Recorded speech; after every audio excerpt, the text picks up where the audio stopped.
दोस्तों, आज का वीडियो गैंग्रीनस मैस्टाइटिस पे है।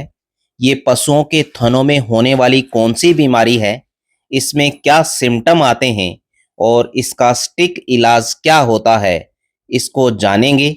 देखा जाए तो यह मैस्टाइटिस की सबसे खतरनाक फॉर्म होती है। यदि इसका समय रहते प्रॉपर डायग्नोसिस नहीं होता, तो इस मैस्टाइटिस को ठीक करना बहुत ही मुश्किल हो जाता है। या हम इसका 2-3 दिन तक कोई इलाज नहीं करते तो पशु की डेथ भी हो जाती है।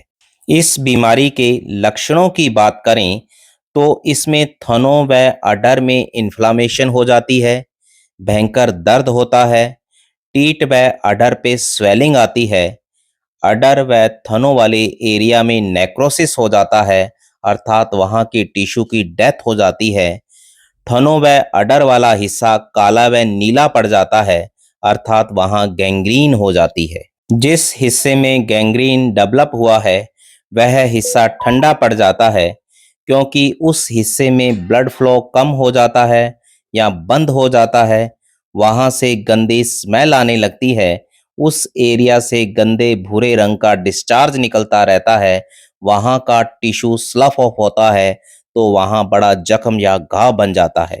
इसके साथ ही जब हम थनों को पालपेट करते हैं या दूध निकालने के लिए टच करते हैं, तो वहां क्रीपिटेशन साउंड आती है, क्योंकि इस बीमारी में थनों में गैस या हवा भर जाती है। जैसे ही थनों को पालपेट करते हैं तो उसमें चढ़ चढ़ की आवाज आती है।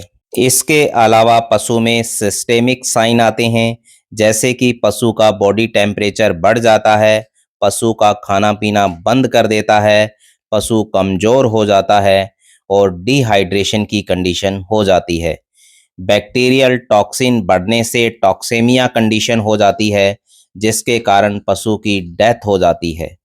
तो इस खतरनाक गैंग्रीनस मैस्टाइटिस बीमारी का मेन कारण कौन सा बैक्टीरिया बनता है, वो है स्टेफाइलोकोकस यूरियस। इसके अलावा कुछ अन्य बैक्टीरिया भी हैं जो गैंग्रीनस मैस्टाइटिस कॉज करते हैं, और वो हैं ई कोलाई और क्लोस्ट्रीडियम परफ्रिंजेंस। ये बैक्टीरिया भी गैंग्रीनस मैस्टाइटिस कॉज करते हैं। अब इलाज की बात करें तो इसका इलाज क्या हो सकता है, तो इसमें सबसे पहले हम एंटीबायोटिक्स के बारे में जानते हैं कि इसमें कौन सी एंटीबायोटिक्स हमारे को यहाँ पे बेस्ट रिजल्ट देगी।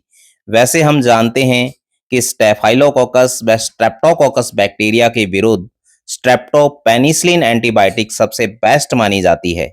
परंतु स्टेफाइलोकोकस बैक्टीरिया अडर में लोकलाइज्ड टिश्यू में ही ग्रोथ करता है, अर्थात वहाँ गैंग्रीन डेवलप करता है। परंतु यह एंटीबायोटिक्स ब्लड मिल्क बैरियर को क्रॉस नहीं कर पाती, इसलिए इस एंटीबायोटिक्स को गैंग्रीनस मैस्टाइटिस में अच्छा रिजल्ट नहीं मिल पाता। इसी प्रकार सेप्टियोफर एंटीबायोटिक्स का ग्राम नेगेटिव बैक्टीरिया जैसे ई कोलाई के लिए बेस्ट एंटीबायोटिक्स मानी जाती है, परंतु ब्लड मिल्क बैरियर को क्रॉस नहीं कर पाने के कारण इसे हम यूज नहीं कर सकते। इसलिए गैंग्रीनस मैस्टाइटिस के लिए 4th जनरेशन की सेफपिनोम सबसे बेस्ट एंटीबायोटिक्स है, जो ब्लड मिल्क बैरियर को क्रॉस कर जाती है। वह अच्छा रिजल्ट देखने को मिलता है। तो यह एंटीबायोटिक्स स्ट्रेप्टोकोकस, स्टेफाइलोकोकस व ई कोलाई बैक्टीरिया के अगेंस्ट में काफ़ी इफेक्टिव मानी जाती है। सेफपिनोम एंटीबायोटिक्स हम पशु को 4 से 5 दिन देते हैं, और इसमें यदि नेसिड्स की बात की जाए तो इसमें हम फ्लुक्सिन मैग्ल्यूमाइन को 4 से 5 दिन लगाते हैं। तो ये अडर व थनों के इन्फ्लामेशन व स्वेलिंग को रिड्यूस कर देता है। स्टेफाइलोकोकस बैक्टीरिया लोकलाइज्ड टिश्यू में ग्रोथ होता है, उसके मल्टीप्लिकेशन को रोकने के लिए सेफपिनोम एंटीबायोटिक्स की इंट्रामेमरी इन्फ्यूज़न करवाते हैं, ताकि बैक्टीरियल ग्रोथ को रोक सकें। गैंग्रीनस मैस्टाइटिस के दौरान जो टिश्यू डैमेज हुआ है, उसके रिपेयर के लिए हम टिश्यू एड बोलस का यूज़ कर सकते हैं। इसकी 2-2 बोलस सुबह शाम 5 दिन के लिए दिलवा सकते हैं। इसमें इम्यूनो सप्रेशन को रोकने के लिए हम इंजेक्शन ई केयर सिलेनियम व इंजेक्शन स्टीम वेट का भी यूज़ कर सकते हैं, जिसकी वजह से रिकवरी फास्ट हो जाती है। पशुओं में सिस्टेमिक साइन भी आते हैं, जैसे पशु में डिहाइड्रेशन की कंडीशन होती है, उसके लिए हमें फ्लूइड थेरेपी भी देनी चाहिए। और इस बात का हमें विशेष ध्यान देना चाहिए कि ज़्यादातर पशुपालक बर्फ से अडर पर ठंडी मसाज करते हैं, परंतु गैंग्रीनस मैस्टाइटिस में वहाँ का अडर का जो टिश्यू है वो ठंडा होता है, अर्थात वहाँ ब्लड का सर्कुलेशन कम होता है। यदि हम वहाँ ठंडी मसाज करेंगे तो वहाँ की ब्लड वेसल्स जो होती है वो कंस्ट्रिक्ट हो जाती है, और जिसकी वजह से वहाँ का ब्लड सर्कुलेशन और ज़्यादा कम हो जाता है।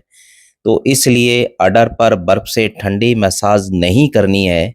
और इसके लिए हम यहाँ पे एक ऑइंटमेंट आता है हिपेरिन, उसका इस्तेमाल हम यहाँ पे कर सकते हैं।